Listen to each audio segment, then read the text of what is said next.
Number 1. Never chase them when they withdraw or try to force connection during their distant phases. The most damaging thing you can do for an avoidant partner is to pursue them when they pull away, despite every instinct in your anxious attachment system screaming at you to fight for the connection. When avoidants withdraw, they're not testing your love or waiting for you to prove your commitment through pursuit.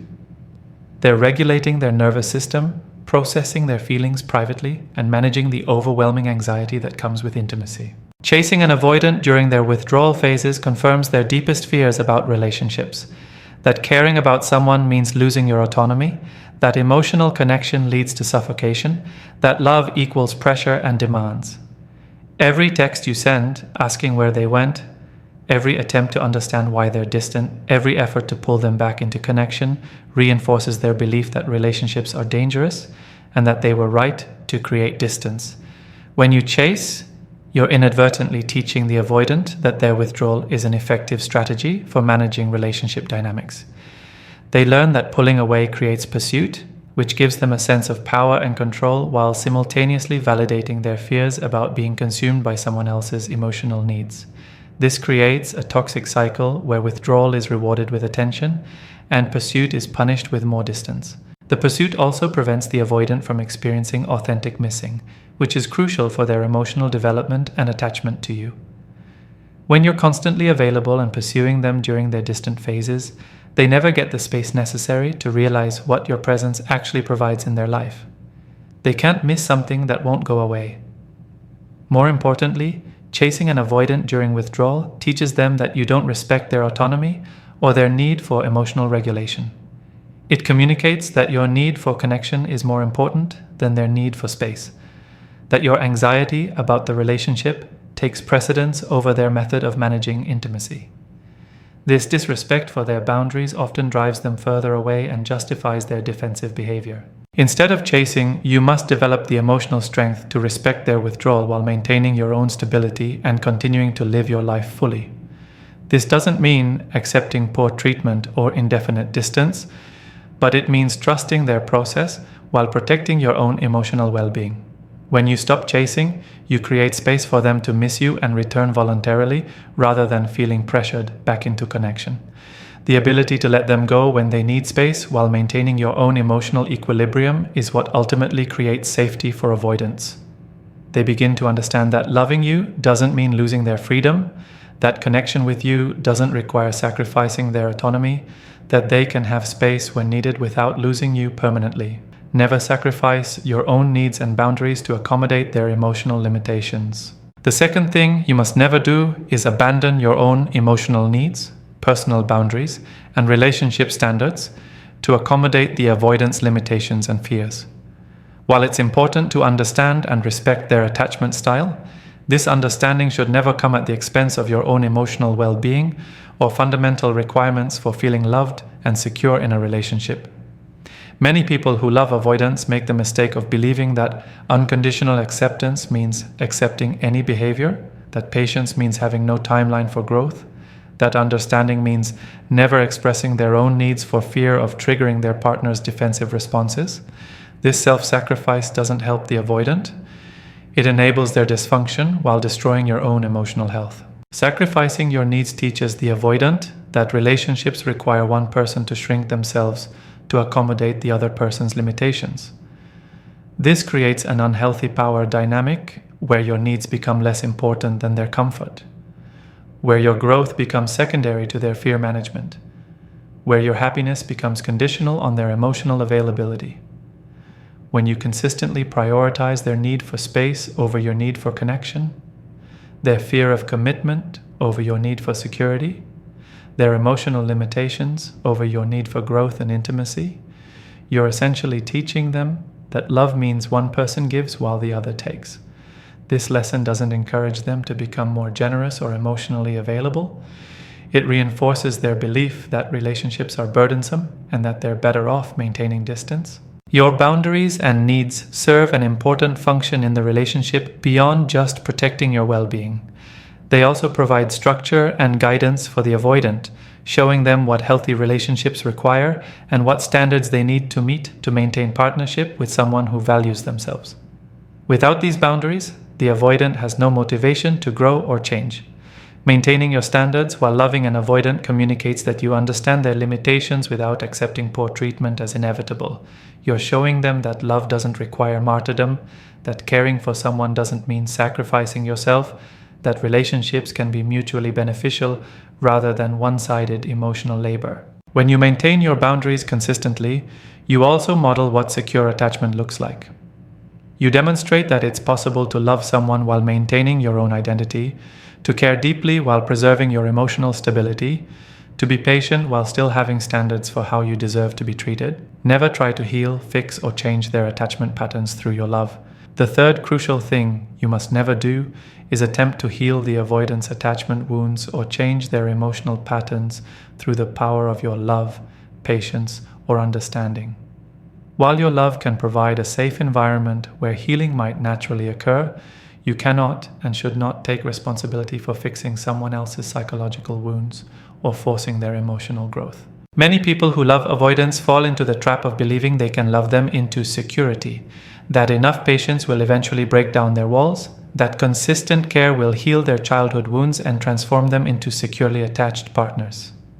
This belief is not only unrealistic, but actively harmful to both people in the relationship. Attempting to heal an avoidance attachment issues places enormous pressure on both the relationship and the avoidant themselves.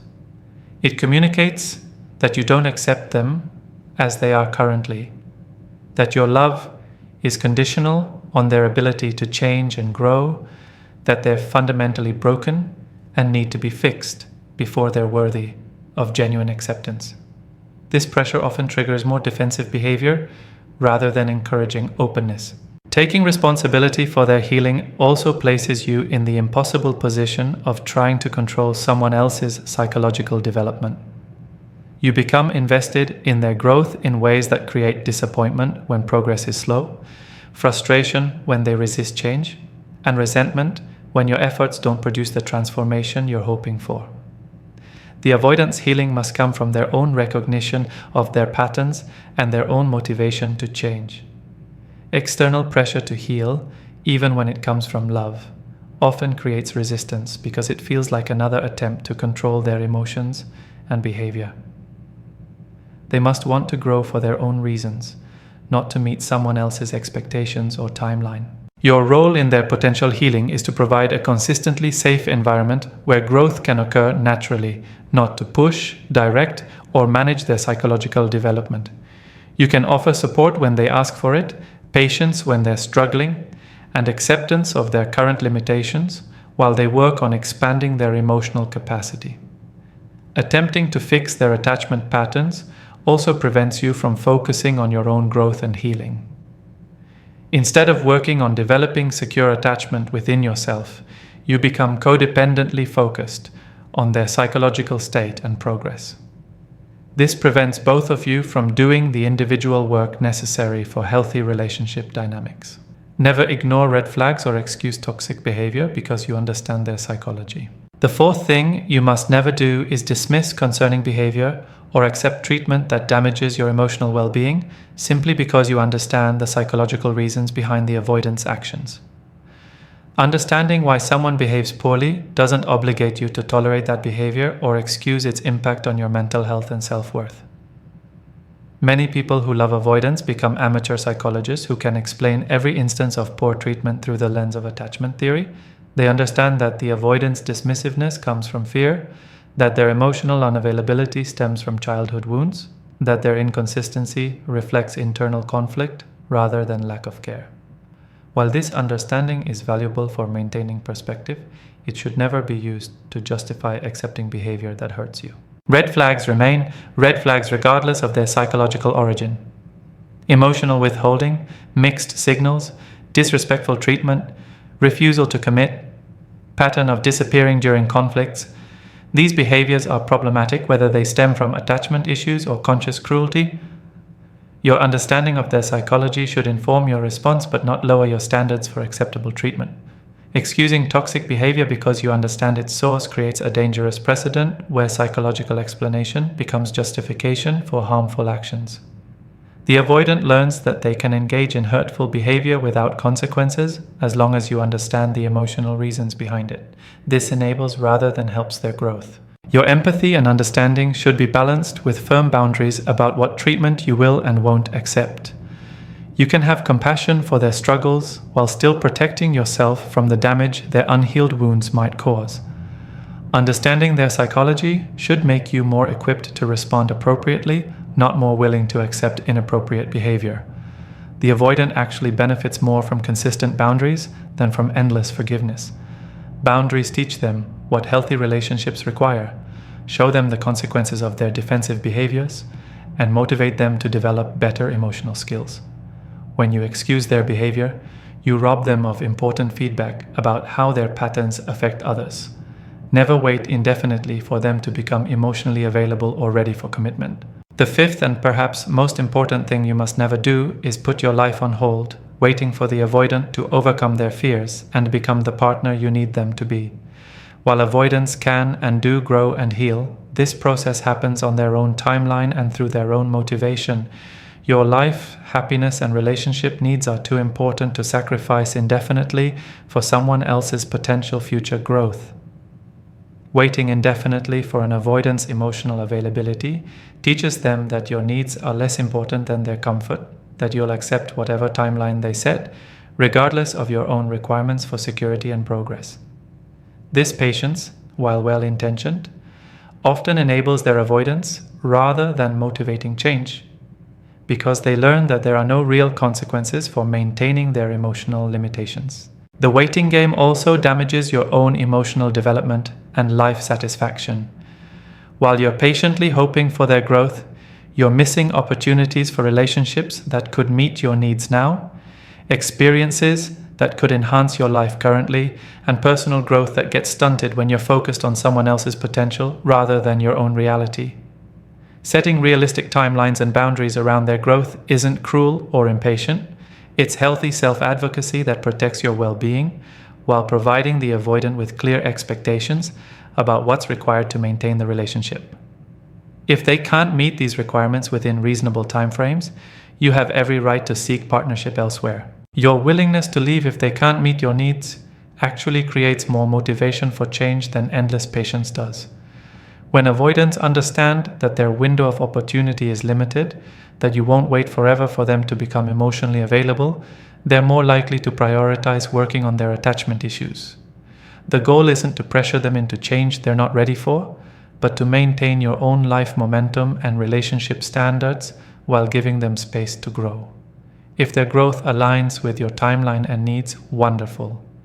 If it doesn't, you haven't wasted years of your life waiting for potential that may never materialize. The balanced approach: love with wisdom rather than sacrifice. Understanding what you should never do for an avoidant doesn't mean you can't love them or support their growth. It means loving them wisely rather than destructively. Healthy love for an avoidant involves providing a safe, consistent environment for potential growth while maintaining your own emotional stability and life satisfaction. This balanced approach means offering acceptance without enabling dysfunction, providing patience without sacrificing your own needs, creating safety without removing all consequences for poor behavior. You can understand their psychology while maintaining boundaries. Empathize with their struggles while protecting your own well-being. Support their healing journey while refusing to be responsible for their emotional growth. The most loving thing you can do for an avoidant is to model what secure attachment looks like through your own behavior. Show them what emotional stability feels like, what healthy boundaries look like, what it means to love someone without losing yourself in the process. This modeling is far more effective than any attempt to change them directly. Remember that your primary responsibility is to your own emotional health and life satisfaction. You can care deeply about an avoidant's well-being while recognizing that you're not responsible for healing their wounds or managing them.